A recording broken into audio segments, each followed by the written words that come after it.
तमिलनाडु चुनाव में सबसे बड़ा उलटफेर ब्रेक करें। सुपरस्टार विजय की टीवी के सबसे बड़ी पार्टी, 2 साल पहले बनी विजय की पार्टी टीवी के नंबर 1। ये देखिए जरा, 234 में से 108 सीटों पर टीवी के आगे, 58 सीटों के साथ सत्ताधारी पार्टी डीएमके दूसरे नंबर पर। यह बड़ी खबर। सीधे चलिए ब्रेकिंग लीजिएगा। वो एक यहां पर हमारे नितिन वो शॉट मंगाइए जो उनका परिवार विसिल कर रहा था, वो शॉट मंगाइए। शायद यही है वो, अगर ये है तो इसका एम्बियंस अब कर दीजिएगा। लेकिन सीधे चलिए, मेरे सहयोगी मेरे साथ जुड़े हुए आनंद, ये बताइए अभी वहां पर क्या चल रहा है।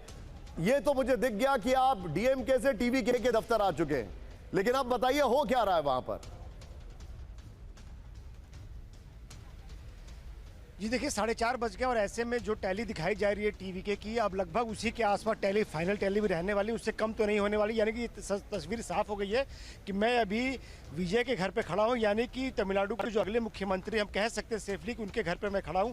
और यहाँ पर जो पुलिस की गाड़ियाँ हैं उनकी लंबी कतारें लगी है। यहाँ पर भारी तादाद में पुलिस के जो पर्सनल है उनकी मौजूदगी। और ख़ास बात यह कि चूँकि अब जो सत्ता का केंद्र है इनका घर हो गया, तो ऐसे में यहाँ पे एक मेटल डिटेक्टर डोर भी लगा दिया गया। यानी कि अब जो भी लोग घर के अंदर जा रहे हैं, कुछ कार्यकर्ता कुछ देर पहले अंदर गए थे, कुछ परिचित अंदर गए थे, तब उनको यहाँ से इस मेटल डिटेक्टर डोर के जरिए अंदर जाना होगा, पूरी फ्रिस्किंग के जरिए जाना होगा उनको। और ऐसे में जिस तरह से बड़ा उलटफेर उन्होंने किया, उनकी पार्टी ने डीएमके के कई कद्दावर नेताओं को इस चुनाव में मात दी है। ये बताता है कि किस तरह से तमिलनाडु की जनता डीएमके और एआईएडीएमके की जो बारी बारी से सत्ता पे आने वाली जो इनकी जो एक रणनीति थी या यूं कहे जो परंपरा बन गई थी, उससे ऊब चुकी थी। और कैसे विजय ने न सिर्फ युवाओं में बल्कि महिलाओं में, दलितों में, अल्पसंख्यकों में बड़ी पैठ बनाई। इस पूरे चुनाव में विवादों से दूर।